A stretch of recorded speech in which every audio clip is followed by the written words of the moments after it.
सहना भवतु सहनौ भुनक्तु सह वीर्यं करवावहै तेजस्विनावधीतमस्तु मा विद्विषावहै।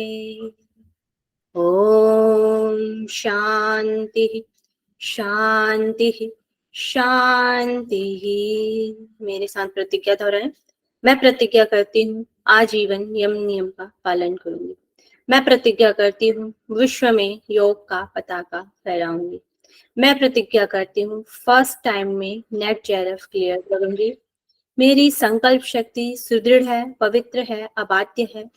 ओम ओम ओम। मैं अपनी संकल्प शक्ति से सब कुछ कर सकती हूँ। ओम ओम ओम। मेरे पास अजय मनोबल है। दोनों हैंड्स को रब करेंगे, आंखें ढकें। आज की क्लास हम स्टार्ट करते हैं। हमने कहाँ तक पढ़ लिया था?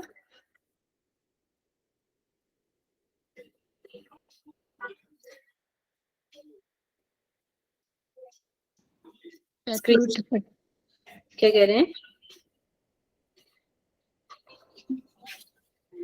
यस, कौन बोल रहा था? संतोषी जी बोले। चौथे अध्याय तक कर लिए थे। चौथे अध्याय तक हमने पढ़ लिया था। ठीक है, स्क्रीन शेयर हो रही है मेरी? जी मैम। तो हम देख लेते हैं, थोड़ा सा रिवीजन कर लेंगे हमने क्या कर लिया। तो वशिष्ठ संहिता हम पढ़ रहे थे। वशिष्ठ संहिता का ग्रंथ 1150 ईस्वी बताया गया है। वक्ता इसमें वशिष्ठ है, श्रोता शक्ति है। ये पिता पुत्र का भी संबंध है। इसमें कुल 8 अध्याय है। हमारे सिलेबस में 6 अध्याय आएंगे। फिर इसमें आपके 6 अध्याय हैं। तो हमने चतुर्थ अध्याय तक हमने पढ़ लिया था। पंचधारणा और ध्यान पढ़ लिया था। आज हमने समाधि पढ़ना है और हमारा पंचम और षष्ठ अध्याय पढ़ेंगे हम आज। तो हम पंचम अध्याय में आत्मा का स्वरूप, जीव की 4 अवस्थाएं, सृष्टि का क्रम, राशि व ग्रहों के वर्णन के बारे में पढ़ेंगे। और जो षष्ठ अध्याय, इसमें मृत्यु पर विजय प्राप्त करने के उपाय यहाँ पर दिए गए, जिसमें से एक हो गया आपका ओम जप है, त्र्यंबकम जप है और समाधि का अभ्यास यहाँ पर बताए गए। एक नारायण ध्यान भी यहाँ पे है, वो भी ऐड करेंगे। ठीक है, आवाज आ रही है ना मेरी? जी मैम। तो हमने कर्म के प्रकार पढ़े थे, अष्टांग योग, यम नियम और आसन, तीनों ही 10 प्रकार के यहाँ पर बताए गए हैं। फिर दूसरे अध्याय में हमने नाड़ी, देह, मध्य, कंद, कुंडली, प्राण, मठ और नाड़ी शुद्धि और नाड़ी शुद्धि की लक्षण पढ़े थे। नाड़ियां 14 इसमें बताई गई हैं और योग का स्थान, और इसमें नाड़ी शुद्धि के 4 चिन्ह इसमें यहाँ पर बताए गए हैं। फिर तृतीय अध्याय में प्राणायाम, प्रत्याहार, नाद और मर्म स्थान के बारे में हमने पढ़ा था। प्राणायाम 3 प्रकार का यहाँ पर पढ़ा था, प्रत्याहार 4 प्रकार का होता है और मर्म स्थान यहाँ पे 18 है। यहाँ से क्वेश्चन आपके बनते हैं। फिर चतुर्थ अध्याय में पंचधारणा ध्यान तक हमने पढ़ लिया था। आज हम समाधि पढ़ेंगे। पंचधारणाएं हैं जिसमें बीज मंत्र हैं और 5 घटी तक यहाँ पर अभ्यास करने के लिए कहा गया है। फिर ध्यान 2 प्रकार के थे, सगुण ध्यान व निर्गुण ध्यान। सगुण ध्यान 5 प्रकार के हैं, निर्गुण 1 प्रकार का ही है। यहाँ तक हमने पढ़ लिया था। आज हम समाधि के बारे में पढ़ेंगे। तो समाधि के बारे में देख लेते हैं। समाधि, जीवात्मा और परमात्मा की एकता ही समाधि यहाँ पर बताया गया। जैसे सभी टेक्स्ट में है, जो जीवात्मा है और परमात्मा की जब एकता हो जाती है उसी को समाधि कहा जाता है। जैसे जैसे ध्यान चलता रहेगा, मगर ध्यान जैसे जैसे आगे बढ़ता रहेगा वैसे वैसे ही समाधि आती रहेगी। ध्यान से ही आत्मा को आत्मा में लगाना चाहिए। ध्यान के माध्यम से ही जो आत्मा है उसको परमात्मा या ईश्वर में लगाना चाहिए। और समाधि से भवपाश को दूर किया जा सकता है। भवपाश मीन्स क्या हो जाएगा यहाँ पर? बार बार जन्म लेना। बार बार जो जन्म लेने की क्रिया है वह दूर हो जाएगी, हमें मोक्ष की प्राप्ति हो जाएगी समाधि के द्वारा। ऐसा हम सभी टेक्स्ट में पढ़ते हैं, तो यहाँ पर भी बताया गया है। तो यहाँ पर जैसे हमने ध्यान पढ़े थे, उसी प्रकार यहाँ पर समाधि के भी लाभ दिए गए हैं। जैसे प्रथम में हम क्या करेंगे तो हमें समाधि का लाभ होगा, द्वितीय में इस तरीके का ध्यान करेंगे तो समाधि लाभ होगा। तो उसी प्रकार यहाँ पर भी दिए हुए हैं समाधि लाभ में। तो सबसे पहले जैसे निर्गुण ध्यान आया था हमारा ध्यान में भी, तो उसी प्रकार यहाँ पे भी बताया गया है। सत्य, ज्ञान, अनंत और आनंद रूप निर्गुण जो ब्रह्म का आत्मचिंतन करने से उस स्थिति में भी समाधि का लाभ होता है, उसमें भी समाधि की प्राप्ति होती है। तो सबसे पहले जो हमने पढ़ा था निर्गुण ध्यान पढ़ा था, तो यहाँ पर निर्गुण का भी ध्यान यहाँ पर करने के लिए कहा है, उससे भी हमारा समाधि लाभ हुआ। सेकंड है आपका हृदय कमल में अंदर आत्मा में शरीराकार वासुदेव परमात्मा का ध्यान करने की स्थिति ही समाधि लाभ है। सगुण ध्यान में पहला ध्यान कैसे ध्यान करने के लिए बोला गया है ध्यान में, जो हमने पहले पढ़ा था अभी लास्ट क्लास में, किसका ध्यान पढ़ने के कहा गया था करने के लिए? विष्णु नारायण जी। वासुदेव विष्णु। और कैसे दल होना चाहिए, कहाँ पर ध्यान करना है हमें? हृदय कमल। हृदय कमल में। तो यहाँ पर भी हृदय कमल ही है, हृदय कमल के अंदर वासुदेव या विष्णु नारायण जी का ध्यान करने के लिए कहा गया है, तो यहाँ पर भी है। सेकंड आपका हो जाता है हृदय कमल के मध्य में स्थित शिखा स्वरूप ज्योतिर्मय ईश्वर का ध्यान करने से यहाँ पर समाधि लाभ होता है। तो यहाँ पर शिखा स्वरूप ज्योतिर्मय, वहां पर क्या दिया गया है वहां पर, याद है? 4 अंगुल विस्तार वाला बताया था जो वहाँ- हृदय कमल में है, 8 दल का नहीं, वो फर्स्ट में होता है, सेकंड सगुण ध्यान। वहां पर वैश्वानर अग्नि बोला गया है ना वहां पर, यहाँ पर शिखा स्वरूप ज्योतिर्मय बोला गया है। ठीक है, ईश्वर का ध्यान करने से वहां पर समाधि लाभ होता है। नेक्स्ट है हृदय कमल में स्थित अमृत से पलावित देह के स्वामी आत्माकार पुरुष का ध्यान करने से यहीं पर समाधि लाभ होता है। तो वहां पर भी अमृत पलावित 16 छंदों से जो अमृत धारा बह रही है उसमें ऐसे पलावित पुरुष का ध्यान करने के लिए कहा गया। यहाँ पर भी ऐसी अमृत से पलावित देह के स्वामी आत्माकार पुरुष का ध्यान करने से समाधि लाभ होता है, यहाँ पर भी इसी तरीके से बताया गया। फिर वहां पर ये 4th नंबर पे, यहाँ पर 3रे नंबर पे दिया गया है, मतलब कि 3rd नंबर पे दिया गया। फिर लास्ट से ये 4th नंबर पे भौं के मध्य में अधिष्ठित स्वर्ण के समान पीत वर्ण ईश्वर का ईश्वर का भी आत्मा में ध्यान करने से यहीं पर समाधि का लाभ होता है, ऐसा यहाँ पर बताया गया। फिर सूर्य मंडल में स्वरूप स्वर्णमय शरीर वाले देवता हरि का आत्मा में ध्यान करने से यहीं पर समाधि का लाभ होता है। इस तरीके से यहाँ पे अलग अलग प्रकार से बताया गया है। एक बार देख लेंगे, बहुत ज्यादा इंपॉर्टेंट नहीं है, एक बार ऐसी गो थ्रू कर लेंगे। ओके है, आवाज आ रही है मेरी? हेलो जी आ रही है मैम। जी मैम आ रही है। ठीक है, ओके है, किसी जी को मैम। डाउट है? फिर यहाँ पर अभी हमने समाधि तक कंप्लीट कर लिया है, हमारे अष्टांग जो योग था वह कंप्लीट हो चुका है। तो उसके आगे बता रहे अष्टांगमक ज्ञान का लाभ, मतलब जो हमने अष्टांग योग किया है उसके क्या क्या लाभ होते हैं। तो नित्य कर्मानुष्ठान करने वाला जो अष्टांग योग का नित्य ही रोज ही उसको करता है, अष्टांग योग को रोज ही करता है, वह मुक्ति की प्राप्ति उसे हो जाती है। जो नित्य अध्ययन करता है, रोज जो इसको पढ़ता है उसका क्या होता है, सभी पापों से मुक्ति, वह सत्य का जानकार वह हो जाता है। फिर भक्ति के साथ श्रवण करना, जो भक्ति के साथ श्रवण इसको सुनता है, अष्टांग योग को सुनता है, वह एक जन्म का पाप एक दिन में ही उसका नष्ट हो जाता है। एक जन्म का पूरा पाप एक दिन में ही नष्ट होता है जो अष्टांग योग को श्रवण करता है। और मात्र एक बार सुनना और विचार करने से सर्वज्ञता की प्राप्ति होती है कि वह सब कुछ जानने वाला हो जाता है। तो यहाँ पे से ये क्वेश्चन यहाँ से बन सकता है, नित्य अध्ययन करने वाले का अष्टांग योग का क्या लाभ है, या नित्य कर्मानुष्ठान करने वाले का क्या लाभ है, या भक्ति के साथ श्रवण करने वाले का क्या लाभ है, और मात्र एक बार सुनने विचार करने के सर्वज्ञता प्राप्त होती है। तो ये अष्टांग योग का हमारा लाभ हो गया। ओके है ये?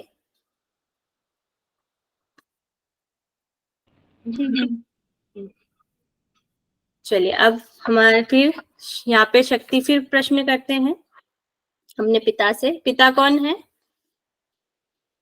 वशिष्ठ जी। वशिष्ठ। ठीक है, तो शक्ति के प्रश्न है, अगर आत्मा अजर अमर है तो जन्म और मरण किसका होता है, और देहांत होने पर वह कहाँ रहता है। ये कौन पूछ रहे हैं? शक्ति पूछ रहे हैं। और किसी का अंतकाल कैसे जाना जाता है? अंतकाल मतलब मृत्यु का जो समय है वो उसको किस तरीके से जाना जा सकता है। यहाँ पर 2-3 क्वेश्चन शक्ति जी ने पूछे हैं, तो वशिष्ठ जी इसका आंसर दे रहे हैं।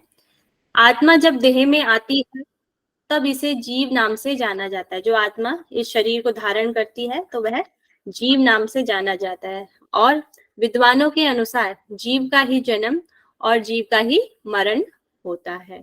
ठीक है, आत्मा का नहीं होता है, जीव का यहाँ पर बताया गया है। और जीवात्मा के संबंध में वशिष्ठ जी का कहना है, जिस प्रकार पानी में चंद्रमा के हजारों प्रतिबिंब दिखाई पड़ते हैं, उसी प्रकार जीवात्मा ब्रह्म का प्रतिबिंब स्वरूप है। इसी प्रतिबिंब रूप में जीवात्मा का पुनर्जन्म होता है, बार बार जन्म होता रहता है जब तक उसके कर्माशय नष्ट नहीं होते। जैसे हमने सूर्य का उदाहरण किसमें पढ़ा था, ऐसे ही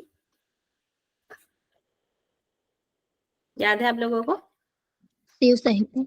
शिव संहिता, शिव संहिता में वहां पे बताया गया था सूर्य है, और जो जिस भी बर्तन में हम उस सूर्य को देखेंगे वह उसी प्रकार का दिखाई देगा। तो यहाँ पर बात की गई है चंद्रमा की।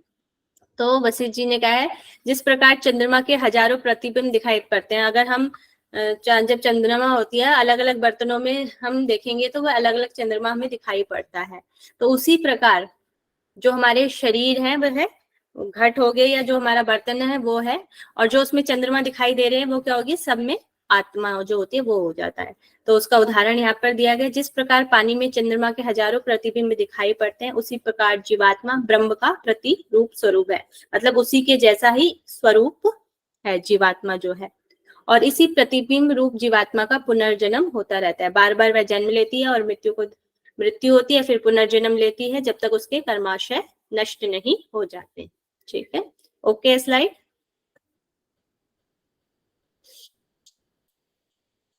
जी मैम। फिर यहाँ पे वही आत्मा भ्रांति से युक्त होने पर जीव नाम से कहा जाता है। तो जब उसको भ्रांति है यहाँ की कि ये संसार जीव ही सब जगह, जीव मतलब ये संसार ये जगत ही सब कुछ है, ऐसी भ्रांति जो युक्त होने पर वह जीव नाम से कहा जाता है। जब वह इस क्षेत्र को मतलब शरीर को समझ लेता है तब वह क्षेत्रज्ञ कहा जाता है। क्षेत्रज्ञ मतलब जो हमारे शरीर में जो आत्मा है या जो वो ईश्वर है उसको क्षेत्रज्ञ कहा जाता है। और ऐसा ही वर्णन हमने कहाँ पढ़ा है क्षेत्र और क्षेत्रज्ञ का? गीता में भी है ना मैम? गीता में भी हमने पढ़ा है। तो कौन सा अध्याय है क्षेत्र के विभागीय? 13 है इसमें। 16 है। 13वां अध्याय है क्षेत्रज्ञ विभागीय। तो यहाँ पर भी क्षेत्र और क्षेत्रज्ञ का वर्णन है। और ऐसा कौन सा टेक्स्ट है जिसमें क्षेत्रज्ञ का आया है? अभी हमने पढ़ा था शिव संहिता में भी एक जगह क्षेत्र और क्षेत्रज्ञ आया है ना, तो यहाँ पर भी दिया गया है। तो जब हम इस जीव को इस क्षेत्र को समझ लेते हैं तो अब हम क्षेत्रज्ञ कहा जाता है। ठीक है, फिर यहाँ पर इस भोगायतन शरीर में भोग साधन इंद्रियों के द्वारा सुखादि रूप अभ्यंतर और घटादि रूप बाह्य भोग का शुभाशुभ रूप में जो भोगता है वह क्षेत्रज्ञ नाम से जाना जाता है। तो जो ईश्वर है वो हमारे शरीर में किस रूप में है? आत्मा के रूप में ना। तो वही यहाँ पर बताया गया है, इस भोगायतन शरीर में जो शरीर है उसको यहाँ पे भोगायतन बोला गया। इस शरीर में भोग साधन, भोग के साधन क्या है हमारी? इंद्रियां हैं। Very good. भोग के साधन है, इंद्रियों के द्वारा हम सुखादि रूप लेते हैं, अभ्यंतरक आंतरिक रूप से, और घटादि रूप के बाह्य। और जो हमारे जगत में जो भी हो रहा है उसमें से हम सुखादि रूप आदि जो है उनका भोग करते हैं, और उस भोग को जो भोगता है वह कौन है? क्षेत्रज्ञ है, हमारे शरीर में रहने वाली जो आत्मा है उसके बारे में कहा। ठीक है, ओके है जी। जी मैम। फिर यहाँ पे पंचविधि सृष्टि क्रम दिया है। सृष्टि क्रम कैसा है? तो यहाँ पर दिया गया सृष्टि का क्रम 5 प्रकार से चलता है। भोक्ता, भोग्य, भोग, भोगायतन और इंद्रिय। इन सबों के मिलने पर सृष्टि का काम प्रारंभ होता है। इसके अतिरिक्त छठा क्रम नहीं बताया गया है। तो आपका यहाँ पे 5 चीजें दी गई हैं आपको, भोक्ता, भोग्य, भोग, भोगायतन और इंद्रिय। इस तरीके से 5 चीजें हैं। शिव संहिता में में कौन सा आपका सीक्वेंस है सृष्टि क्रम का? सबसे पहले क्या आया था वहां पे, किन 2 चीजों का वो हुआ था, याद है किसी को? क्रम में स्पंदन ऐसे कुछ। वो तो आपका उसमें है, योग बीज में है जो आप बता रहे हो। जो शिव संहिता है, शिव संहिता में वो कहते हैं महावीर, जो अविद्या है, अविद्या के साथ जब संयोग होता है उसके बाद हमारे पंचतत्व जागृत होते हैं ना, पंचतत्व से उत्पन्न होते हैं। ये तो है आपका शिव संहिता का। और जो आपका योग बीज का है, योग बीज में क्या होता है, अहंकार से स्फुरण, अपने आप ही स्फुरण हो जाता है। तो उस तरह से सृष्टि का क्रम है।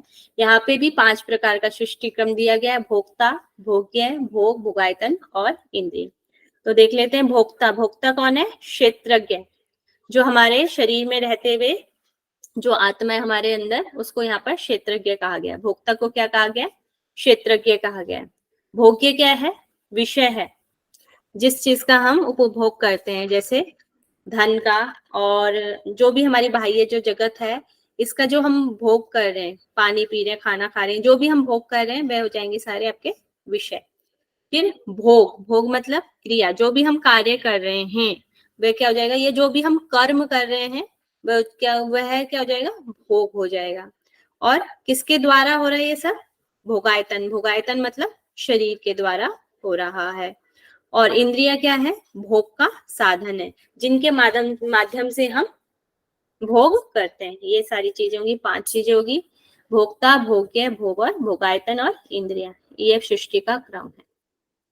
ठीक है, ओके है तो बता दीजिए, नहीं तो आगे किसी को कुछ पूछना है तो पूछ लीजिए।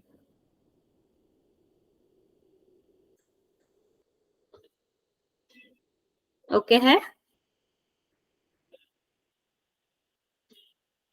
आवाज आ रही है मेरी? जी मैम। ओके है ना सभी को?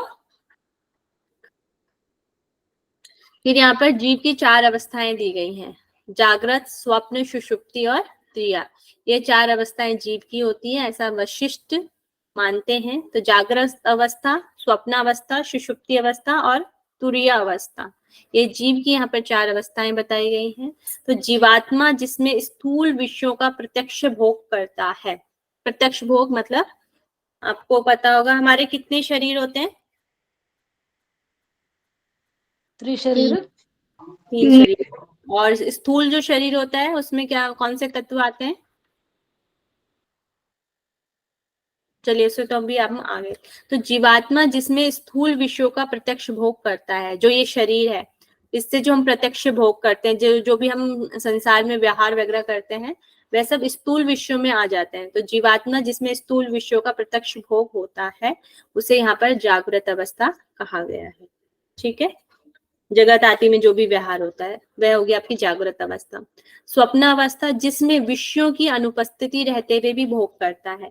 जब हम स्वप्न देखते हैं तो उसमें हमारे कोई विषय होते हैं, बाहरी जगत का कोई अनुभव होता है उसमें, या कोई भी चीज होती है बाहरी जब हम स्वप्न में होते हैं? No ma'am. नहीं होती। तो उसमें क्या होता है, वस्तुओं को, बाह्य वस्तुओं का अभाव हो जाता है, जिसमें विषयों की अनुपस्थिति हो, जो बाह्य विषय हैं उनका अभाव हो जाता है, रहते हुए भोग करते हैं। और मगर हम स्वप्न में सारी चीजें, किसी चीज को हम देख भी रहे हैं, किसी चीज की आवाज वगैरह भी सुन रहे हैं, या कोई कार्य भी हम कर रहे हैं, जब हम स्वप्न देखते हैं तो उस चीज के बारे में बताया गया है, जिसमें विषयों की अनुपस्थिति रहते हुए भी भोग करता है, उसे स्वप्न अवस्था कहा गया है। ठीक है, आंतरिक रूप से हम भोग करते हैं, बाह्य जगत में भोग नहीं करते, हम आंतरिक ही अपने भोग करते हैं। ठीक है, नेक्स्ट है सुषुप्ति अवस्था। सुषुप्ति अवस्था, इसमें जीवात्मा अपने स्वरूप में लीन होकर सब कर्मों से निवृत्त होकर रहता है। तो इसमें जो जीवात्मा होती है, हमारे अंदर जो आत्मा होती है, वह अपने स्वरूप में लीन होकर सब कर्मों से निवृत्त होकर रहती है। सुषुप्ति अवस्था मतलब कि समाधि की स्टेज आने वाली है, तो वो अपने स्वरूप में लीन होकर सब कर्मों से निवृत्त हो जाती है, जो सुषुप्ति अवस्था है। फिर नेक्स्ट है तुरीय अवस्था। वह अवस्था है जन्म मरण के चक्र से छूट जाता है, उसको मोक्ष की प्राप्ति हो जाती है। तो ये आपकी 4 अवस्थाएं होगी, जागृत, स्वप्न, सुषुप्ति और तुरीय अवस्था। ठीक है, ये हो गया हमारे स्थूल विषय पर। ये हो गए इसमें बाह्य विषयों का अभाव हो जाता है, इसमें सभी कर्म निवृत्त हो जाते हैं, सभी कर्मों से निवृत्त हो जाते हैं और यहाँ पर जन्म मरण का चक्र ही छूट जाता है। Okay, slide.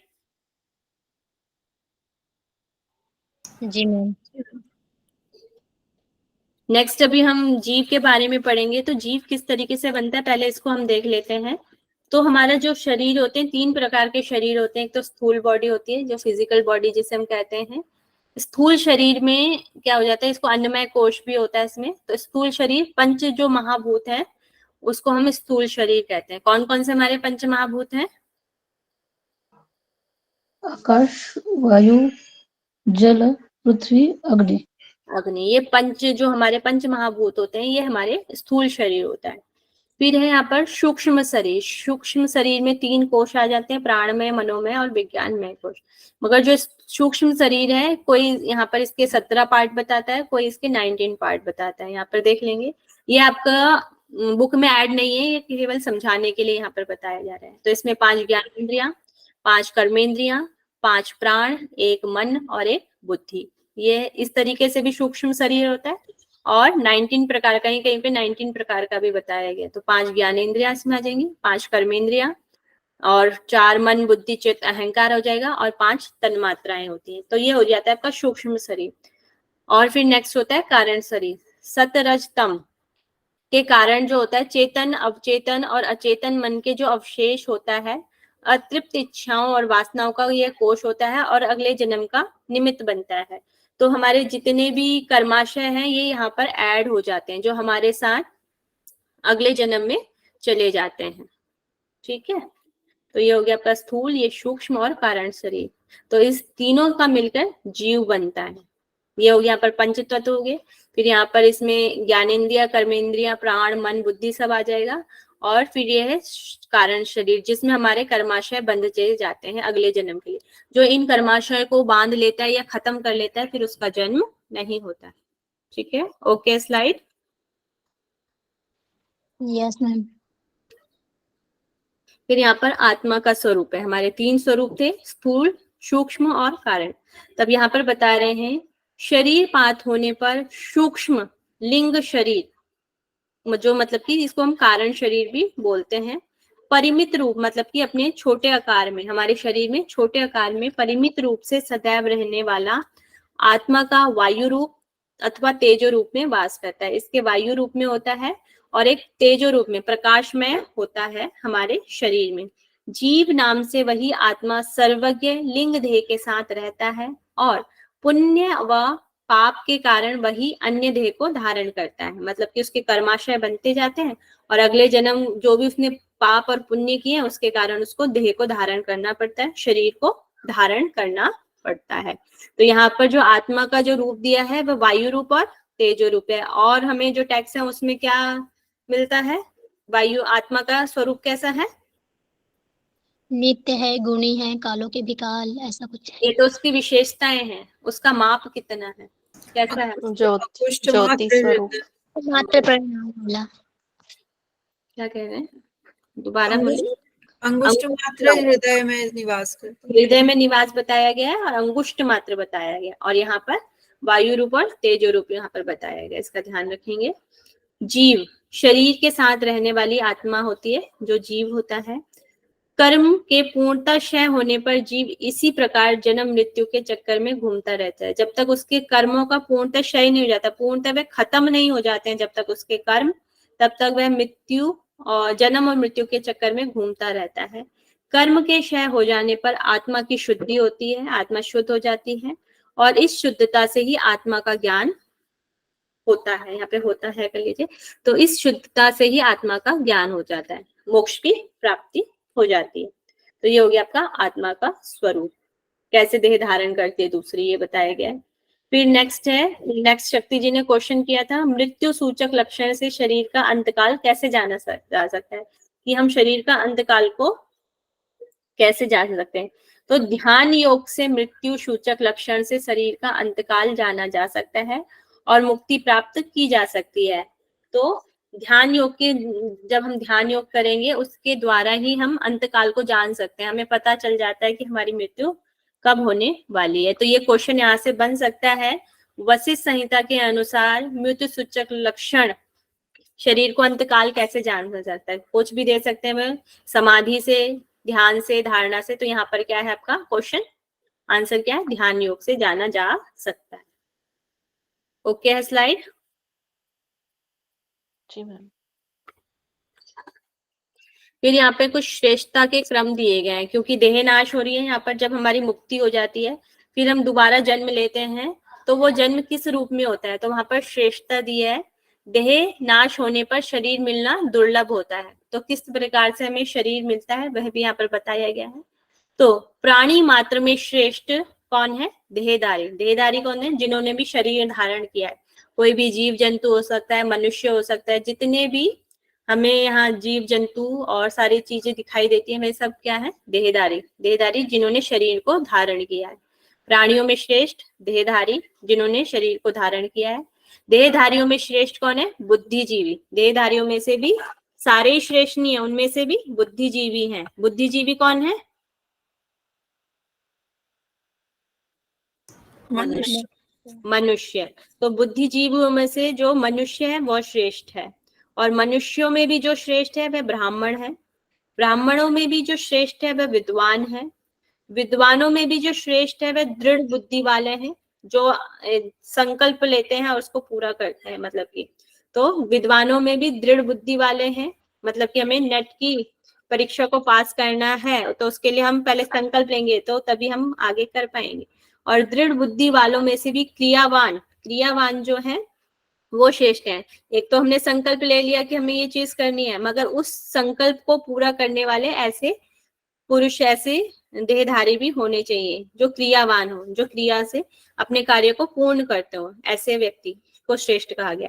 और क्रियावान में भी श्रेष्ठ कौन है, जो ब्रह्मविद, जो ब्रह्म को जो जानता है वह सर्वश्रेष्ठ है, और उसके बाद वह ब्रह्म को प्राप्त कर लेता है। ठीक है, तो ये आपका श्रेष्ठता का क्रम है। यहाँ से आपका आ सकता है, सीक्वेंस भी आ सकता है, वैसे भी आ सकता है। ठीक है,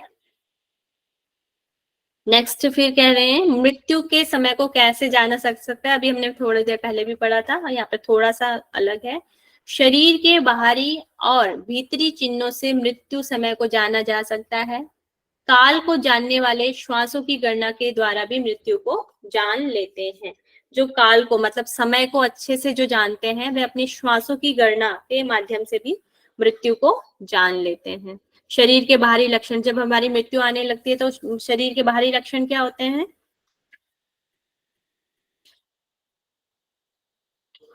हमारी जो ब्रीदिंग है वो एक ब्रीदिंग होनी शुरू हो जाती है, ब्रीदिंग प्रोसेस कम होने लग जाता है ना, और शरीर बहुत कमजोर, या जो बीमारी से जो है उनका शरीर बहुत मृत्यु हो जाता है, कमजोर वगैरह हो जाता है।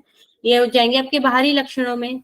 भीतरी चिन्हों से उसे अपने अंदर से भी जान पड़ता है कि मृत्यु का समय आ रहा है, तो इस तरीके से वे जान सकते हैं। और काल को जानने वाले, जो समय को अच्छे से जानते हैं, अपनी श्वासों की जो गणना करना जानते हैं, वह भी मृत्यु को जान लेते हैं, ऐसा बताया। तो यहाँ पर बताया गया दाएं भाग में जो वायु रहती है वह विष रूप है, उसको बुरा यहाँ पर बताया गया है दाएं भाग में। और जो बाएं भाग में है वह अमृत रूप है, अमृत होगी ईड़ा नाड़ी, और जो दाएं भाग में पिंगला है उसको विष रूप बताया गया है यहाँ पर। ठीक है, फिर समय के प्रभाव से उन दोनों में नित्य शीत तत्व और उष्ण तत्व संचरण करता रहता है। समय के प्रभाव से कुछ कुछ देर हमारे शीत तत्व, मतलब कि हमारी ईड़ा नाड़ी चलती रहती है, और उष्ण तत्व हो गया आपकी पिंगला नाड़ी संचरण करती रहती है नित्य, रोज ही। और सभी काल के वश में है, किंतु एकमात्र काल ही स्वतंत्र यहाँ पर बताया गया। और सारी चीजें तो काल के वश में है, किंतु एकमात्र काल ही यहाँ पर स्वतंत्र है, ऐसा यहाँ पर बताया गया है। Okay, slide.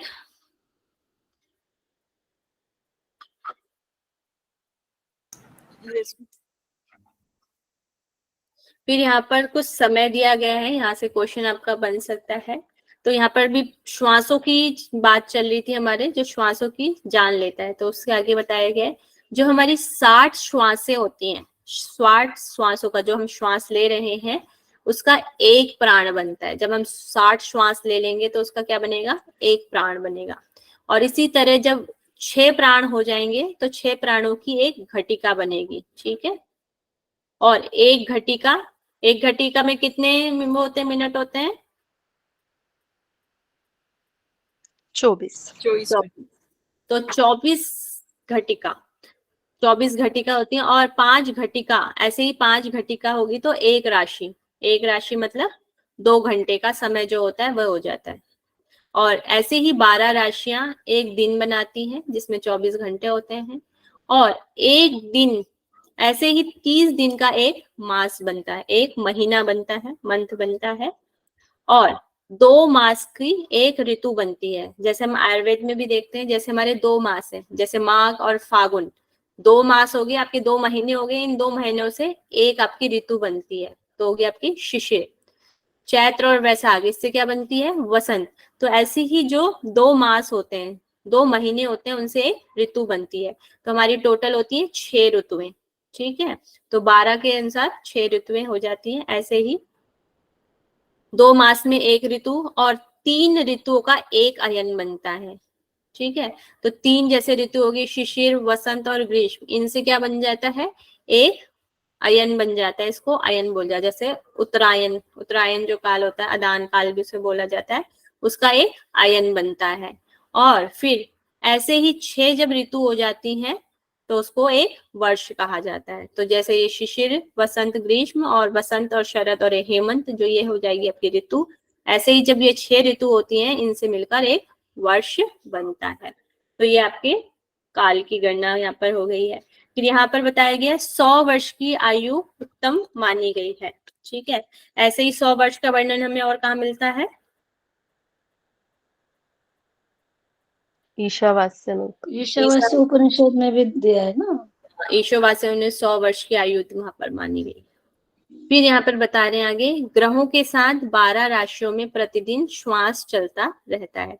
जो ये 12 राशियां हैं, ग्रहों के साथ ये जो 12 राशियां प्रतिदिन चलता रहता है, जो ये 12 है। तो यहाँ पर जो 12 राशियां हैं, ये एक दिन बनाती है। 24 घंटे में 2-2 घंटे की एक राशि होती है आपकी, ठीक है। ओके है। राशि में मतलब ज्योतिष वाली राशि होती है ज्योतिष या के अलग कोई? अनुसार है, वो कह रहे हैं कि एक दिन में ये जो 12 राशियां जो होती हैं वो 2-2 घंटे के हिसाब से चलती रहती है।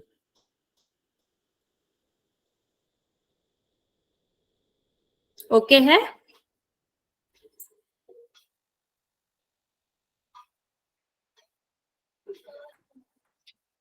Okay ma'am. जी मैम।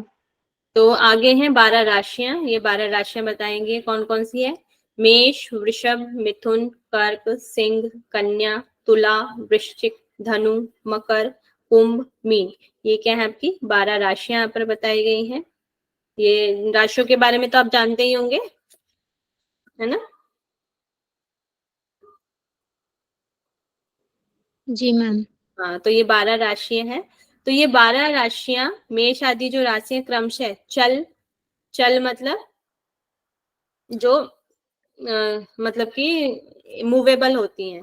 और अचल क्या होती है, एक जगह पे जो स्थिर होती हैं उसे अचल बोला जाता है। और उभय, ये दोनों प्रकार से होती है, ये चल भी होती है, अचल भी होती है। तो ये इनको जो 12 हैं, इनको 4 डिवाइड किया गया 3 भागों में। एक चल राशि, एक अचल राशि जिसे स्थिरात्मक भी बोला गया, और एक है उभय। तो चल राशि में जो जो राशियां आती है वे कौन कौन सी है, मेष है, कर्क है, तुला है, मकर है। तो जैसे मेष, कर्क, तुला और मकर। इसी तरह आ जाती है अचल जो राशियां हैं, वृषभ, सिंह, वृश्चिक, कुंभक।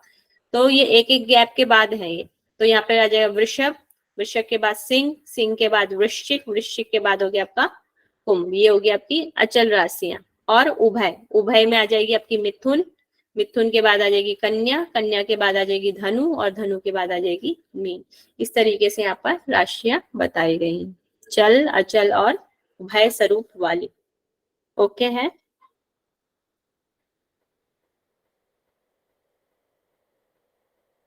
मैम ये चल अचल और उभय से क्या मतलब, तात्पर्य क्या होगा? मतलब चलाचल का मतलब तो समझ आ गया, लेकिन हम्म, वैसे अब समझ पता नहीं आया। नहीं ये ज्योतिष के अनुसार होगा, बहुत ज्यादा ज्ञान मुझे भी नहीं है इसका। ओके ठीक है। ओके। हाँ, अभी हम पढ़ने के लिए उस हिसाब से हम कर लेते हैं ना। फिर यहाँ पर महाभूत एवं ग्रहों का संबंध बताया गया है। राशियों में ग्रहोदय के मतलब जब ग्रह उदय होते हैं के संयोग से इस शरीर में भूत, वर्तमान और भविष्य को तथा शुभ और अशुभ फल को भी जानना जा सकता है। इनमें से एक एक राशि के अंदर 5 महाभूत का वास यहाँ पर बताया गया है। तो ग्रहों के यहाँ संयोग हो जाते हैं। यहाँ पर नाड़ी बताई गई है, 5 नाड़ी बताई गई है। तो इसमें प्रथम नाड़ी जो है, इसमें तत्व कौन सा होता है?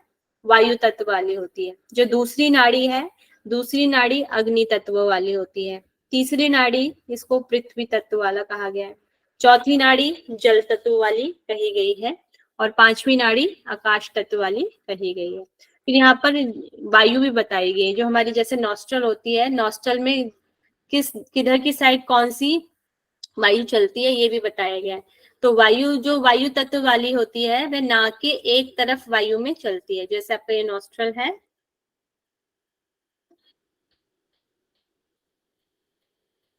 तो इसमें एक ही तरफ जो चलेगी, जैसे इस वाली हमारी जो नोज है, नोज के इस तरफ ही जो वायु चलेगी वो वायु तत्व वाली कही जाएगी। फिर अग्नि तत्व वाली नाक के ऊपर की ओर, जो ये नाक है, नाक के ऊपर की ओर जो चलेगी अंदर की साइड से, वह हो जाएगी आपकी अग्नि तत्व वाली। ठीक है।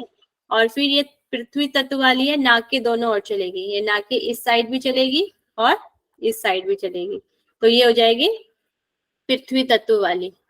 और जल तत्व नाक के नासातल में और नाक के बिल्कुल नीचे नीचे नीचे जो जाएगी वह जल तत्व वाली हमारा नाड़ी होगी। और जो आकाश तत्व है, नाक के ठीक नीचे खाली स्थान में जो चलती है, यहाँ का इसका जो खाली स्थान है नीचे की साइड का, उसमें आकाश तत्व वाली नाड़ी चलती है। यहाँ पर ऐसा बताया गया है वशिष्ठ संहिता में।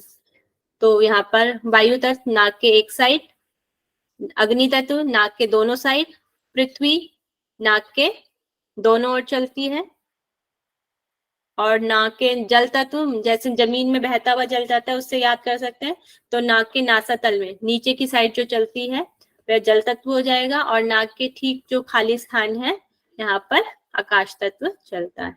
ठीक है, okay slide. Ma'am meaning wise तो ठीक है, शाब्दिक तौर पे ठीक है, समझ आया। लेकिन इसका कोई मीनिंग या कोई और संदर्भ दिया है कि ये कर क्या रहे हैं? अगर ऐसा है जल तत्व वाली जा रही है तो ये क्या करेगी या क्या है, ऐसा कुछ? नहीं, ऐसा एक्सप्लेन नहीं किया गया, बस यही बताया गया ये इस वाली वायु में चलती है और ऐसे होता है। आगे एक्सप्लेन नहीं किया गया है। मतलब हमारे कोर्स में ही है या इसमें है ही नहीं ऐसा? उसमें है ही नहीं ना, बुक में ही नहीं दिया गया है। ओके, एक्चुअली मैम कुछ ठीक एक से तो क्वेश्चन समझ नहीं आ रहा। एक क्वेश्चन मैंने पढ़ा था जिसमें वायु तत्व और गुरु तत्व वाली कौन सी राशियां हैं, तो कैसे पता चलेगा इसमें से? कौन सी गुरु तत्व वाली? हाँ, और वायु तत्व, ऐसे तो ये राशि का कुछ पता नहीं चल रहा है ना, कौन सी वायु वायु या गुरु तत्व, ऐसे दोनों दिया था उन्होंने। हम्म। अब ये कहाँ किस हिसाब से दिया गया है मुझे भी ज्यादा नहीं है इसका। तो आप अभी इसको इस तरीके से याद कर लीजिएगा, ठीक है, क्योंकि यहाँ से क्वेश्चन बन सकता है आपका कि मैम पृथ्वी तल। हाँ। मैम इसमें एक चीज ऐड करना चाहूंगी जो हम्म, मुझे थोड़ा बहुत याद आ रहा है।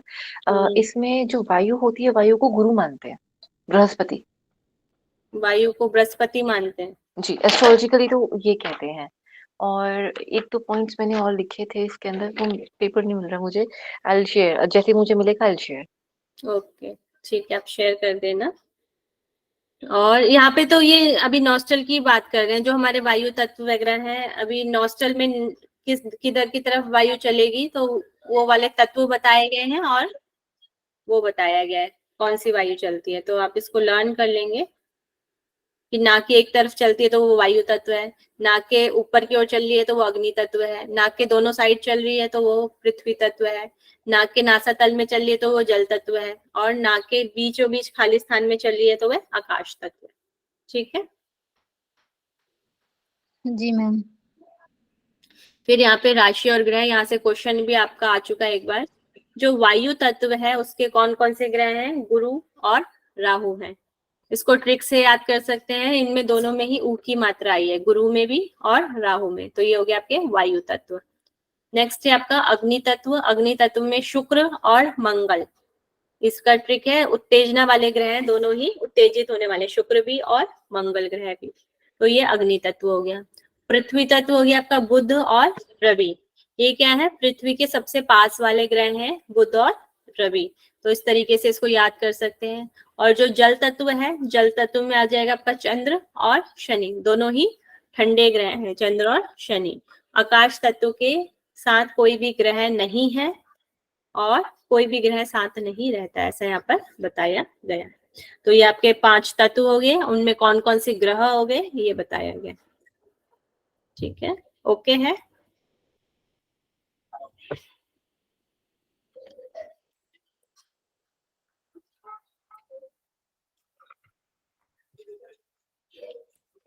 ओके है। जी मैम। फिर यहाँ पे बोल रहे हैं वशिष्ठ जी, पूर्व क्रम में उदित ग्रह सर्वत्र सौम्य तथा पश्चात क्रम में उदित जो होते हैं वह पाप ग्रह होते हैं। अब यहाँ पे पता नहीं है कौन से ग्रह बताए हैं, इन्होंने कोई नाम नहीं दिया गया है, तो हमको इसको ऐसे ही याद कर लेंगे। जो पूर्व क्रम में उदित ग्रह है वह सर्वत्र सौम्य होते हैं, पश्चात, पश्चात मतलब जो बाद में होते हैं, पश्चात क्रम में जो उदित होते हैं वह पाप ग्रह होते हैं। और फिर बताते हैं ये जो हम जन्म लेते हैं ना, तब जन्म कुंडली निकालते हैं ना, उसी के हिसाब से है ये उदय ग्रह और ये वाला। वहां पे मेंशन किया होता है, अगर किसी ने कुंडली देखी होगी तो वहां पे मेंशन किया होता है कि ये उदित ग्रह है और ये जो है वो अस्त ग्रह है करके। तो जन्म कुंडली के हिसाब से यहाँ पे हर एक का अलग अलग होता है। अलग अलग होता है। तो अब पूर्व कर्म क्या होगा उसमें, पूर्व क्रम ये नहीं समझ पा रहे ना। तो पहले हमारे जन्म के ऊपर मतलब लास्ट जन्म का जो ये होता है कर्माश्रय, उसी के हिसाब से सारा वहां पे लिखा होता है। वो कैरी फॉरवर्ड होते जाता है ना आगे आगे, हाँ तो उससे हाँ जी, होता है। कईयों में जैसे कहते हैं कुंडली देखकर ही कि इनको कहते हैं ना हैंड इन हैंड नहीं मिलता जो कर्म का रिजल्ट है। जैसे कुछ लोग होते हैं कहते हैं कि इनको ना इस टाइम के बाद इनके भाग खुलेंगे, आपने कई बार सुना होगा ये बात। और कुछ लोगों में होता है कि ये कर्म करेंगे इनको साथ साथ में रिजल्ट भी मिलता रहेगा, ये वो वाली बात है। ऐसा भी हो जाए जैसे जन्म के बाद जो हमारे पूर्व क्रम के जो ग्रह थे वो पहले सौम्य वाले हमारे ग्रह चलेंगे, ठीक है, और पश्चात क्रम जो हो गए मतलब कि जो क्रूर जो हमारे ग्रह होंगे, जो पाप हमारे होंगे, उनके अनुसार जो हमें ग्रह मिलते होंगे बाद के, वो हो सकता है ना। जी, इस जन्म जो अभी जन्म लिया वो हम्म सौम्य रहेगा, वो बेस मतलब बहुत कम रहेगा, क्योंकि वो तो साथ साथ में चलेगा। और जो पश्चात कर्म से उदित पाप ग्रह है, जो पूर्व जन्म जो था उसका पहले भुगतान करा जाएगा। बाकी ये सब कुछ उम्र के हिसाब से और राशि के हिसाब से पूरा डिपेंड करता है। डिपेंड करते हैं। चलिए, थैंक यू। फिर नाक के दाहिने भाग में शुभ कारक ग्रह हैं, कौन कौन से नाक के दाहिने भाग में जो चल रहे हैं, राहु, मंगल, रवि और शनि यहाँ पर बताए गए हैं। फिर नाक के बाएं भाग में चलने पर सौम्य और शुभ कारक ग्रह यहाँ पर बताए गए हैं, गुरु, बुध, शुक्र और चंद्र बताए गए हैं। इस तरीके से 4-4 आपके दिए गए, दाहिने भाग में शुभ ग्रह और बाएं भाग में चलने वाले शुभ ग्रह। फिर बाएं भाग से चलने पर पाप ग्रह भी शुभ कारक और सौम्य ग्रह निश्चय ही अशुभ कारक होते हैं। बाएं भाग से चलने पर मतलब कि ईड़ा नाड़ी से चलने पर पाप ग्रह भी शुभ कारक हो जाते हैं और सौम्य ग्रह निश्चय ही अशुभ कारक हो जाते हैं, ऐसा यहाँ पर बताया गया। जब वह किसमें चलेंगे, दाहिने भाग में जब चलेंगे तो वह अशुभ कारक होते हैं। फिर श्वास लेते समय सभी ग्रह शुभ होते हैं और श्वास छोड़ते हुए अशुभ यहाँ पर बताया गया। तो यहाँ से भी क्वेश्चन बन सकता है, श्वास लेते हुए ग्रह कैसा होता है, शुभ होता है या अशुभ होता है, ठीक है। फिर यहाँ पर स्वर विज्ञान का थोड़ा दिया है, दाएं स्वर में क्या कार्य करने चाहिए और बाएं स्वर में क्या कार्य करने चाहिए। तो दाएं स्वर में हमें भोजन करना चाहिए, मैथुन करना चाहिए, युद्ध करना चाहिए, धन संग्रह करना चाहिए, जिसमें भी हमें शक्ति पावर वगैरह लग रही है ऐसे जो है वह दाएं स्वर से करने चाहिए। और जो बाएं स्वर है, बाएं स्वर में यात्रा करनी चाहिए, यात्रा का हम आरंभ करें तो बाएं स्वर से करें। विवाह कर्म जो होते हैं उनको बाएं स्वर में आरंभ करें, जो कर्म है उनको, और शुभ कर्मों को भी बाएं स्वर से करने के लिए कहा गया है। ठीक है, जब हमारा ईड़ा नॉस्ट्रल चल रही हो तब हम उसको करना चाहिए। ठीक है, ओके है। जी मैम। मैम इसके अंदर एक चीज और ऐड कर सकते हैं? कुछ नया नहीं वैसे बता रही हूँ। अब जैसे जो कहते हैं ना छींक मार दी तो लाइक ये अपशगुन है, तो वो इसलिए कहते हैं अशुभ के लिए जो आउटवर्ड होता है, तो इसलिए क्योंकि अगर वो बहुत फोर्सफुली आपकी बॉडी से बाहर आ रही है तो इसलिए उसको अपशगुन में लिया जाता है। अपशगुन में, अच्छा है, ओके।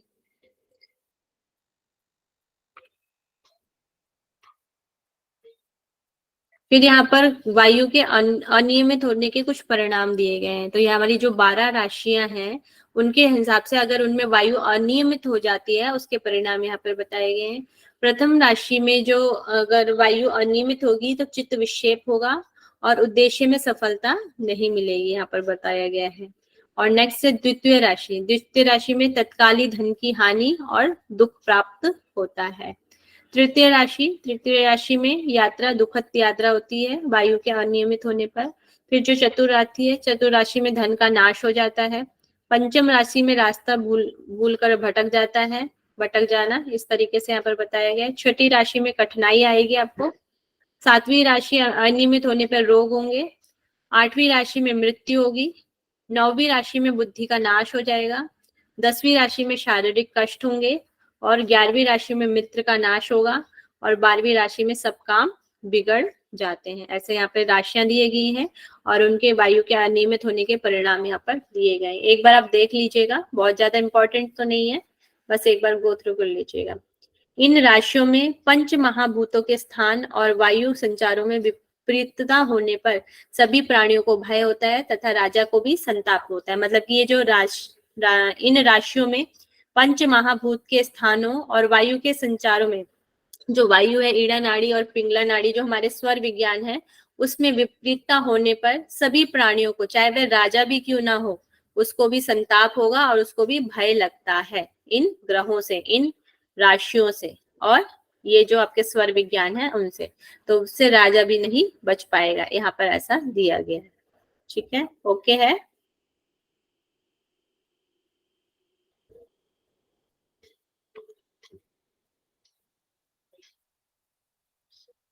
ओके है।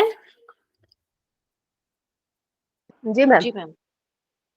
फिर आपका शटल अध्याय लास्ट आज का, बस 2 ही स्लाइड बचे हैं। इसमें बहुत ज्यादा डिटेल तो दिया गया है मगर उस डिटेल को हम बहुत ज्यादा नहीं पढ़ेंगे। तो यहाँ पर शक्ति का प्रश्न आता है, मृत्यु से छुटकारा पाने का उपाय क्या है। ठीक है, तो यहाँ पर जो वशिष्ठ जी हैं, वशिष्ठ जी 4 यहाँ पर उपाय बता रहे हैं। सबसे पहला प्रथम उपाय है ओम का जप करने के लिए यहाँ पर कहा गया है। द्वितीय उपाय में त्र्यंबकम मंत्र का जप या रुद्र ध्यान उसे कहा गया है। थर्ड आपका तृतीय उपाय यहाँ पर नारायण का ध्यान करने के लिए कहा गया है। और चतुर्थ उपाय में समाधि करने के लिए कहा गया है और उसी को यहाँ पर योग वेता भी कहा गया है। ठीक है, ये आपके 4 उपाय यहाँ पर बताए गए मृत्यु से छुटकारा पाने के लिए, मतलब कि दोबारा हम जन्म ना लें, एक ही बार में हमारे को समाधि की प्राप्ति हो जाए। ठीक है, ओके है। जी मैम। फिर सबसे पहले जो गायत्री या प्रणव ध्यान यहाँ पर बोला गया है ओम जप का, तो यहाँ पर गायत्री या प्रणव को करने के लिए कहा है के द्वारा पहले आत्म विशुद्धि के लिए प्राण का संयम कर, मतलब कि प्राणायाम के माध्यम से प्राण को संयम कर निर्मल चित्त होना है पहले। फिर शरीर में स्थित ओमकार रूपी तत्व को जानकर, जो हमारा शरीर है इसमें ओमकार रूप को जानना है, उस परम तत्व को जानकर उस ओमकार अक्षर का अपने शरीर में न्यास करना है। न्यास मतलब स्थापित करना है। ओम को करने से मृत्यु से छुटकारा पाया जा सकता है। मतलब कि जो ओम मंत्र है उसको अपने शरीर में स्थापित करना है, उसके द्वारा हम मोक्ष की प्राप्ति कर सकते हैं या मृत्यु से छुटकारा पा सकते हैं। फिर नेक्स्ट है आपका त्र्यंबकम मंत्र के विधान से अपने हृदय में जप करें। इसको यहाँ पर रुद्र ध्यान भी कहा गया है। त्र्यंबकम मंत्र जाप तथा रुद्र ध्यान ये अन्य मार्ग है, मतलब कि गायत्री के अलावा ये अन्य मार्ग है। त्र्यंबकम मंत्र जाप और रुद्र ध्यान ये अन्य मार्ग है। यदि कोई मृत्यु से भयभीत है, जिससे मृत्यु से जिसको डर लगता है, वह अपत्र रहने पर भी इस मृत संजीवनी का जाप करे। तो त्र्यंबकम मंत्र का एक और जो वर्ड दिया गया है यहाँ पर मृत संजीवनी दिया गया है, इसको ध्यान में रखेंगे। उसका जाप करने के लिए कहा गया है। फिर यहाँ पर क्या है, सोहम मंत्र की उपासना करने से मृत्युजय होता है। जो अपने हृदय में ऐसी उपासना करने में असमर्थ हो तो वह स्वभू लिंग की बाह्य उपासना करनी चाहिए। सोहम मंत्र कैसा होता है हमारा? सो हम ऐसे तो ये ब्रीथिंग के साथ। ब्रीदिंग के साथ। जी। इसको और कौन सा मंत्र कहा जाता है सोहम मंत्र को? अजपा। अजपा गायत्री। अजपा गायत्री भी बोला जाता है। ये हमारे ब्रीदिंग के साथ चलती रहती है जो ये वाला मंत्र होता है। तो वो कह रहे हैं अगर ये आप नहीं कर पा रहे, सोहम मंत्र की उपासना करने पे मृत्युजय होता है, मगर जब जो अपने हृदय में ऐसी उपासना करने में असमर्थ है, जो सोहम जप को नहीं कर पा रहा है, तो वह फिर स्वयं भूलिंग की बाह्य उपासना उसको करनी चाहिए, ऐसा यहाँ पर बता रहे हैं। तो दो आपके हो गए, गायत्री या प्रणव मंत्र और त्र्यंबकम मंत्र। इसको यहाँ पर जो प्रणव मंत्र है इसको यहाँ पर तारकम भी बोला गया है, तारकम मंत्र या तारकम उपाय कुछ ऐसा भी बोला गया है, तो आप इसको ऐड कर लेंगे। तो ये हो गए दो। फिर थर्ड है यहाँ पर हृदय कमल में अनाहत में नारायण देव का चिंतन करना चाहिए। तो यहाँ पर अनाहत जो हमारा होता है उसे हृदय कमल भी बोला गया है। वहां पर नारायण देव या विष्णु जी का चिंतन करना चाहिए तथा स्वयं को उसमें पूर्णतया लीन कर लेना चाहिए। जो हमारे अंदर जो नारायण है, जो विष्णु है, उसमें अपने आप को पूर्णतः लीन कर लेना चाहिए। यह भी मृत्यु को टालने की परम विधि बताई गई है, परम विधि है। फिर है समाधि क्रम से भी मृत्यु को टाला जा सकता है। अब जो ये तीन उन्होंने बता दिए, उसके बाद चौथा बता रहे हैं समाधि क्रम से भी हम मृत्यु को टाल सकते हैं। सभी संकल्पों से रहित शून्य अवस्था को समाधि कहते हैं, जिसमें कोई भी संकल्प ना हो, ऐसी जो शून्य अवस्था होती है उसको समाधि कहते हैं। जीवात्मा और परमात्मा की एक रूपता ही की अवस्था को ही समाधि कहते हैं। जब जीवात्मा और परमात्मा एक हो जाते हैं उसको भी समाधि कहा गया है। ध्यान आदि क्रम से रहित जो अवस्था है, जिसमें ध्यान आदि क्रम नहीं रह जाता है, ऐसी जो अवस्था है उसे समाधि कहा गया है, उसे शून्यता कहते हैं। और समाधि क्रम में विशेष रूप से मृत्युजय होता है, मृत्यु को टाला जा सकता है तथा इसी को योग बेता हो जाता है। जो समाधि को धारण कर लेता है या जिसको समाधि हो जाती है उसको यहाँ पर योग बेता भी कहा गया है। ठीक है, ओके है। जी मैम। यहीं पे आपका ये चैप्टर खत्म होता है। इसका एक क्वेश्चन हम देख लेते हैं जो आया हुआ है 2020 में आया हुआ है। वशिष्ठ संहिता के अनुसार वायु तत्व एवं अग्नि तत्व के साथ कौन से ग्रह चलते हैं? गुरु और राहु, शुक्र एंड मंगल, बुध और रवि, चंद्र एंड शनि, शनि और बुध। बी होगा मैम, शुक्र और मंगल। शुक्र और मंगल दो निकालने हैं आपके, वायु तत्व में चलने वाले भी और अग्नि तत्व में भी। वायु में तो गुरु ए और बी, राहु बोला ए था। बी होगा फिर। ये कैसे हम ट्रिक से कर सकते हैं? यहाँ पे ऊ की मात्रा है वायु और यहाँ पे आ जाएगा गुरु और राहु। अग्नि तत्व में कौन से थे? शुक्र और शुक्र मंगल। और मंगल। शुक्र और मंगल। तो जिसमें शुक्र भी और मंगल भी उत्तेजित ग्रह हैं, इस तरीके से हम याद कर लेंगे। ठीक है। बुध और रवि, बुध और रवि में पृथ्वी। कौन सा तत्व है? पृथ्वी तत्व। पृथ्वी। पृथ्वी तत्व है, क्योंकि ये पृथ्वी के दोनों पास है। चंद्र और शनि, जल। जल जल तत्व, क्योंकि ये दोनों ठंडे ग्रह हैं। शनि और बुध तो था ही नहीं, शनि और बुध का नहीं है। ठीक है, इस तरीके से आपको, तो इसका आंसर ए और बी आएगा। ठीक है, गुरु और राहु और शुक्र और मंगल। चलिए, यहीं पर आपका वशिष्ठ संहिता कंप्लीट होता है। चलिए, क्वेश्चन आंसर हम कर लेंगे। किसी को कुछ पूछना है? मैम तो बस ना वो चल अचल वाला समझ नहीं आया, राशि का जो था ना बताया आपने। चल और अचल का किसी को पता है तो बता दीजिए। जी मैम, मुझे नोट्स मिल गए हैं। बता दूं मैम? बता दीजिए। जी। चल और अचल का मतलब ये है एक्टिव और पैसिव। मतलब ऐसा नहीं है कि अचल का मतलब रुक जाएगा, इसका मतलब वो पैसिव है, स्लो हो जाएगा। जैसे चंद्र राशि का भी हमने पढ़ा, चंद्र का और शनि जी का, इसमें स्लो हो जाते हैं, ये फास्ट एक्टिव नहीं करते। ऐसा ही पूरा दिन चलता रहता है हमारे साथ। हम देखते हैं ना, हमारी नॉस्ट्रल्स चेंज करती रहती हैं बार बार। तो ऐसे ही इसके अंदर इन्होंने दिया है कि फर्स्ट 2 आवर्स जो थे, 1 to 2 आवर्स जो होंगे हमारी एक्टिव साइड रहेगी, और फिर जो होगा ऐसे हर आवर्स का प्रोमिनेंट रहता है। तो पूरा दिन हमारा ऐसा चलता रहेगा, हम एक्टिव भी होते हैं, पैसिव भी होते हैं। फिर जब अचल वाला, सॉरी, चलाचल वाला राशि जो है, उसमें दोनों होते हैं, ठीक है। लेकिन जो फर्स्ट हाफ है वो एक्टिव होगा, दूसरा वाला भाग जो होगा वो पैसिव होगा, यानी थोड़ा स्लो होगा, धीमी गति में चलेगा। अब इसका असर हम पूर्णमासी के हिसाब से और अमावस्या के हिसाब से भी देखते हैं।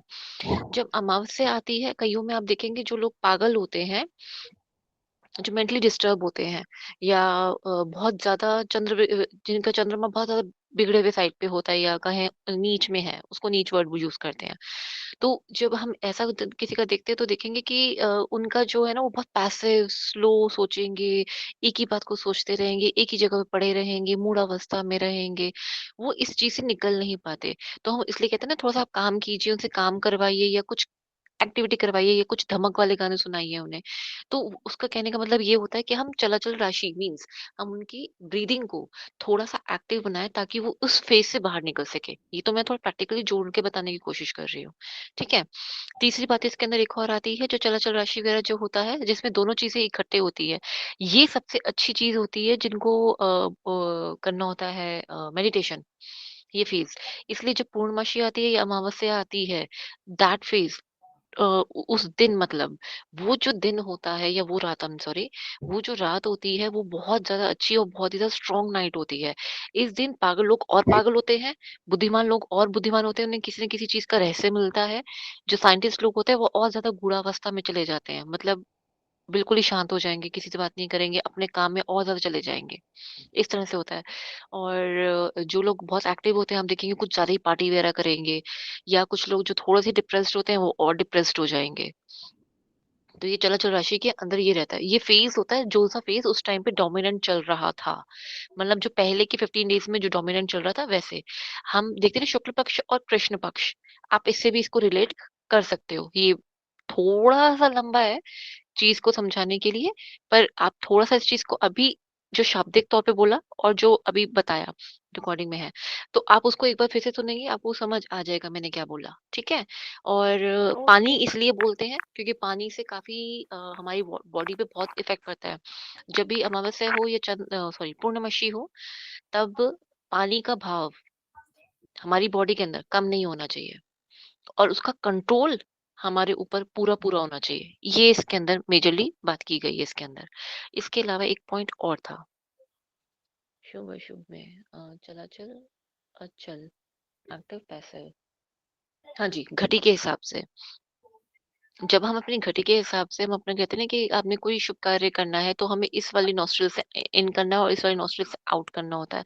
पैर आगे ये वाला रखो, ये वाला पीछे रखो, इसके अंदर इसका भी पूरा पूरा ध्यान रखना होता है। एक्चुअल में ये चीजें यहाँ पे असर करती हैं, ये स्वर योग में बहुत ज्यादा बताया हुआ है, पर फिलहाल अभी एग्जाम पॉइंट ऑफ व्यू से इतना काफी है जो मैंने बताया। ओके। स्वर योगा अभी क्लियर पढ़ा है? है, तो हम्म जब आपने बोला ना कि एक्टिव और पैसिव, तभी समझ हम्म नहीं आया। लेकिन हम्म फिर डिटेल में आया तो समझ आ गया कि जब हम लोग राइट से वो करते हैं, ब्रीथ करते हैं, तो हम्म। लेफ्ट बर्न नहीं होता है, वो डोमिनेंट हो जाता है। हाँ तो जी, फिर वो समझ आ गया। हाँ जी, एक्चुअल में रियल लाइफ में भी ये होता है कि ये बहुत बेसिक क्वेश्चन भी लोगों का रहता है कि हम जब अगर राइट साइड से ले रहे हैं तो क्या, मतलब हम वो तो हम बंद करते हैं ना खुद से फिजिकली, जब हम प्रणव मुद्रा बनाते हैं अनुलोम विलोम में, हाँ। हमें इसलिए बंद करनी पड़ती है। बंद करने का मतलब एक्चुअली इसी वजह से होता है। अगर हम खुद से करने की कोशिश करेंगे तो नहीं होगा, दोनों नोस्ट्रल्स चलती रहेंगी। वो एक एक स्टेज ऐसी आती है जहां पर हमारा ये स्वयं इच्छा से चलना शुरू हो जाता है। वो एक स्टेज बहुत देर बाद आती है, ठीक है। लेकिन अभी जो शुरुआत दौर होती है जहाँ पे हम नाड़ी शोधन या अनुलोम विलोम करते हैं, वहां हमें खुद से रोकना पड़ता है फिजिकली, बाहर से प्रणव मुद्रा बनाकर हम उसे रोकते हैं कि अगर मैंने श्वास अगर राइट से ली है तो राइट से लेनी है, देन छोड़नी है, वो क्रिया जो हम पूरी करते हैं। तो वहां पे हमें ये करना पड़ता है। लेकिन अगर हम रियल लाइफ में बात करें, नॉर्मल अगर हमें कोई ऐसा कुछ नहीं कर रही हूँ, कोई प्रणव मुद्रा नहीं, कोई अनुलोम विलोम नहीं, तो एक साइड चलेगी, एक साइड छूटेगी। इसी के हिसाब से हो रहा और घटी बनती है। अगर हम एस्ट्रोलॉजी की बात करते हैं, वो भी ऐसे ही बनती है। आई होप यहाँ से थोड़ा क्लियर हो गया होगा। हाँ हाँ, थैंक यू। चलिए थैंक यू। कौन बोल रहा था? वेलकम जी, कृतिका। परिका। Thank you Kritika ji. चलिए नहीं अब मैम, हम परिका। परिका, ओके परिका जी। चलिए अब क्वेश्चन आंसर के लिए तैयार हो जाएं। वशिष्ठ जी। संहिता का काल क्या है? 1150। 1150। ठीक है। कितने अध्याय हैं वशिष्ठ संहिता के? कितने अध्याय दिए गए हैं? नेहा जी? 8। 8 अध्याय हैं हमारे सिलेबस में। 8 दिए लेकिन 6 सिलेबस में है। हाँ, तो जी। अभी 8 लिखेंगे। जब अगर पूछा जाए अध्याय कितने, तो 8 आएगा। ठीक है।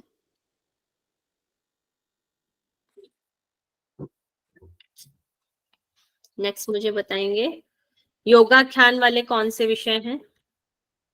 फर्स्ट 4, 1 2 3 4। 1 2 3 4। ज्ञानाख्यान? 5 6 7 8। 5 6 7 8। Very good. नेक्स्ट मुझे यम कितने प्रकार के हैं? 10 10 प्रकार के दिए हैं। नियम? 10। नियम भी 10 दिए गए। कर्म कितने प्रकार के हैं? 2। टाइप करें पहले सभी। कर्म 2 प्रकार के हो जाते हैं आपके। कौन कौन से कर्म हैं? प्रवर्तक, निवर्तक। प्रवर्तक और निवर्तक कर्म। और किसके पार्ट हैं? कौन से कर्म के पार्ट दिए गए हैं? जी, निवर्तक वाले की बाह्य और अभ्यंतर। बाह्य और अभ्यंतर कर्म दिए गए हैं। कौन से कर्म श्रेष्ठ होते हैं? अभ्यंतर। अभ्यंतर कर्म श्रेष्ठ होते हैं। ज्ञान का स्वरूप क्या है?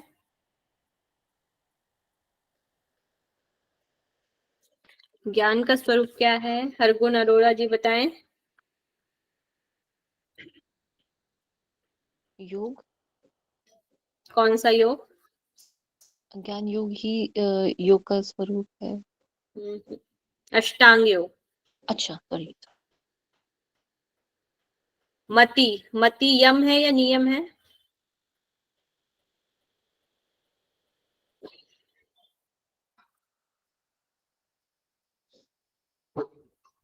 संतोष जी ठीक है, नेहा जी रॉन्ग है। या नियम का पार्ट है जो है मति?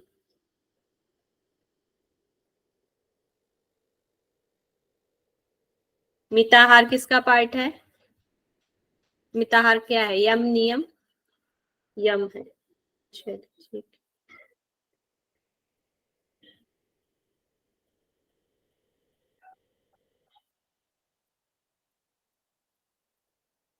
सभी के द्वारा पूजित आसन कौन से हैं?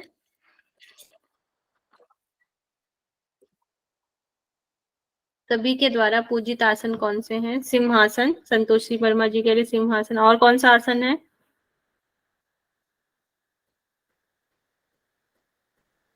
पद्मासन। Very good. पूरे शरीर की माप कितनी है?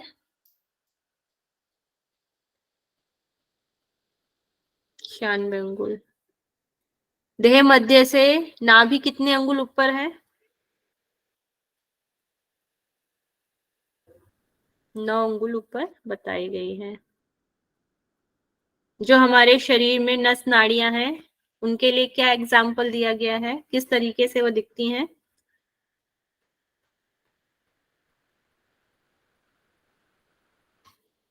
पीपल के पत्ते की तरह बताई गई हैं।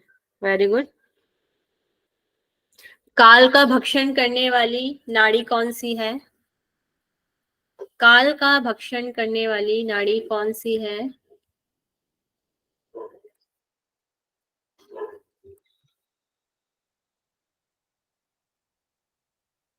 No answer. संतोषी जी का आया सुषुम्ना। Very good.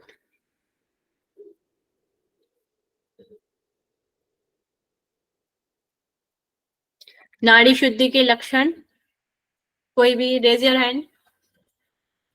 नाड़ी शुद्धि के लक्षण संतोषी जी बताएं। शरीर में हल्कापन आता है, कांति लाता है, जठराग्नि प्रदीप्त होती है और नाद की अनुभूति। नाद की अनुभूति होती है, अभिव्यक्ति। Very good.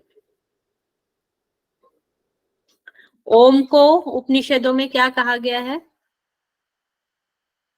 ओम को उपनिषद में क्या कहा गया है? प्रणव। प्रणव तो यहाँ पर आधारभूत बोला गया है। और वेदों में इन्हें क्या कहा गया है? ओम को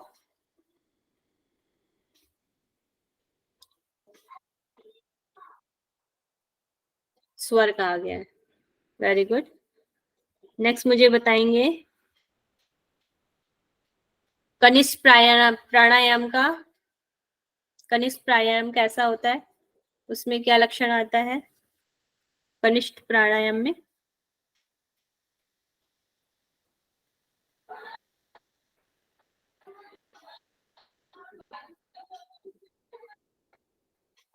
पसीना आता है। ठीक है।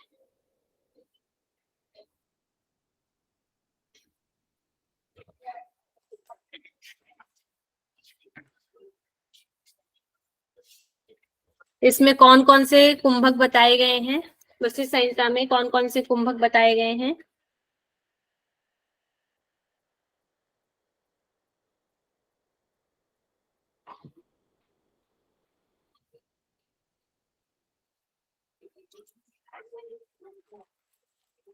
वशिष्ठ संहिता में कौन कौन से कुंभक बताए गए हैं?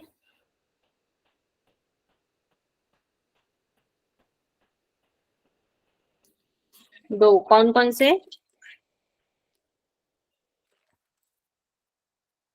सहित और केवली। Very good. नेक्स्ट मुझे बताएंगे नाद। नाद में हमें कैसी ध्वनि सुनाई देती है? नाद में ध्वनि कैसी सुनाई देती है?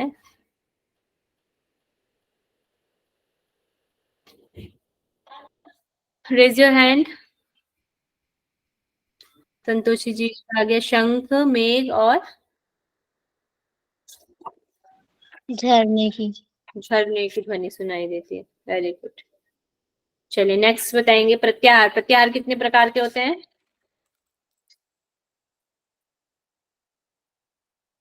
चार प्रकार के। मेघा जी कह रही है 4 प्रकार, नेहा जी 5 और नेहा जी ने दोबारा टाइप किया है 4। तो यहाँ पर 4।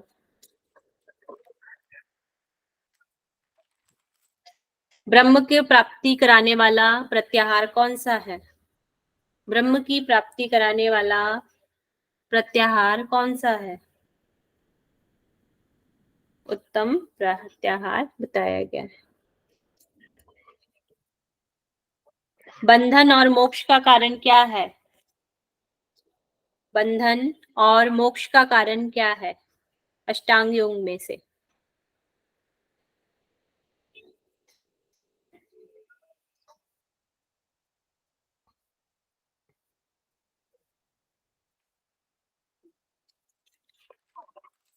बंधन और मोक्ष का कारण क्या है? यम नियम नहीं है, ध्यान है। संतोषी वर्मा जी, हरगुन जी, माया नहीं, ध्यान को बोला गया है यहाँ पर बंधन और मोक्ष का कारण। ध्यान के कितने प्रकार हैं?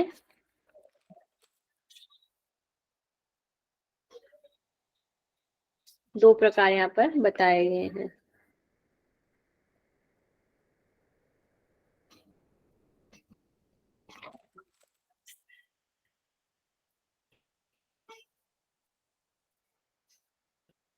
अष्टांग योग में से मात्र एक बार सुनने और विचार करने का लाभ क्या है?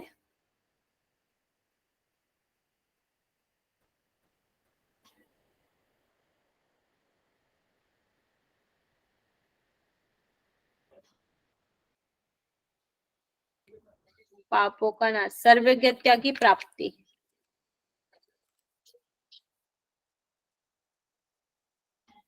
जन्म और मरण किसका होता है? जन्म और मरण किसका होता है? जीव का। Very good. नेक्स्ट सृष्टि का क्रम बताएं, रेज योर हैंड। सृष्टि का क्रम।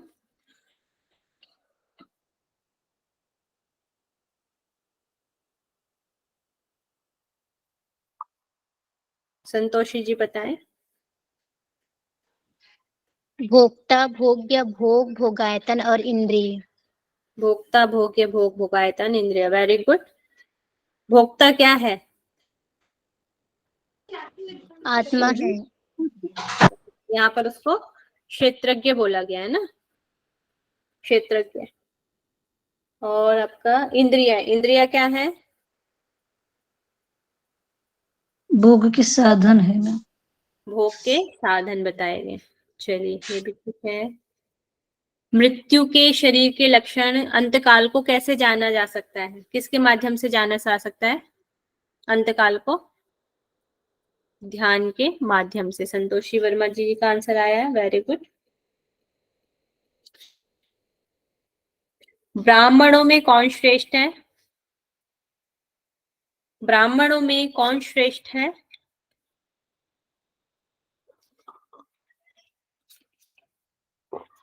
विद्वान। Very good. देहधारियों में कौन श्रेष्ठ है?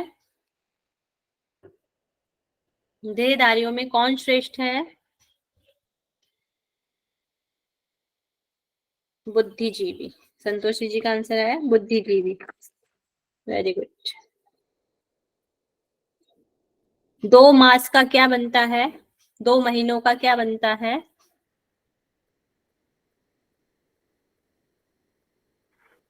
एक ऋतु। और 3 ऋतुओं का क्या बनता है? ये जैसे आपने बोला था उत्तरायण और ऐसे वाला। अयन। टोटल राशियां कितनी होती हैं?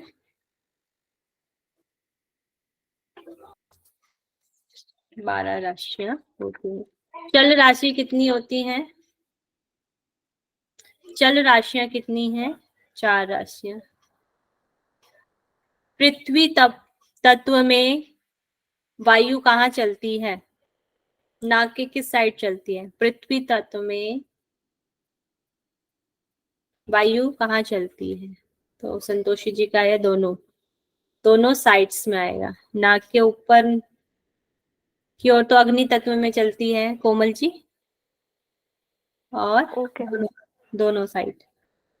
आकाश तत्व वाली वायु कहाँ चलती है? नाक के किस ओर चलती है? बीच में चलती है। Very good.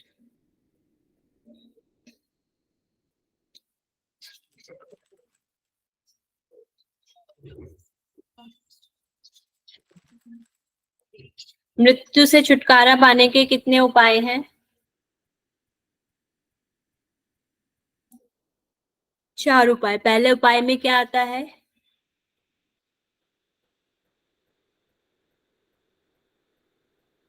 ओमकार का जप। जप भी लिखेंगे, ओमकार का जप। सभी के आंसर आ रहे हैं, नेहा जी और कौशल्या जी, संतोषी जी। त्र्यंबकम जप को और क्या कहा गया है?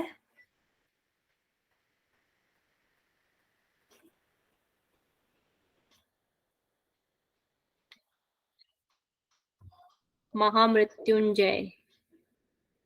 रुद्राध्यान, रुद्राध्यान भी कहा गया। और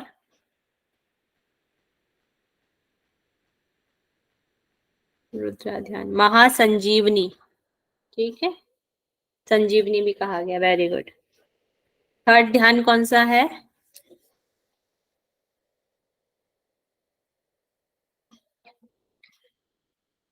नारायण ध्यान करने के लिए कहा गया है। फोर्थ में क्या करने के लिए कहा गया है?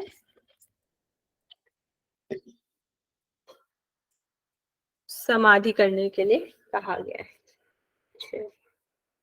ठीक। चलिए, यहीं पे हम क्लास को ओवर करते हैं। सभी अपना कमर गर्दन सीधा कर लेंगे। लंबा गहरा श्वास। ओम। सर्वे भवन्तु सुखिनः, सर्वे सन्तु निरामया, सर्वे भद्राणि पश्यन्तु मा कश्चित् दुःखभाग् भवेत्। ॐ शान्ति